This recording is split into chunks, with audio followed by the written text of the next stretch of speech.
Today we're going to learn a voicing for the E-flat dominant 7th chord. In this voicing we're going to play 3 notes: E-flat, the root, G, the 3rd, and D-flat, the 7th. You're going to play the E-flat on the A string, 6th fret. Then you play the G on the D string, 5th fret.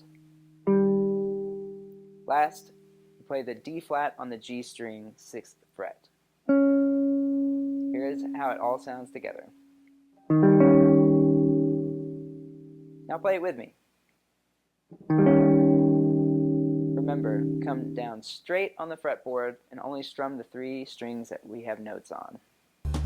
Jazz and Powers is a non-profit organization that starts and develops jazz programs in K-12 public schools. To help support more video lessons and our programs, you can donate at jazzandpowers.org.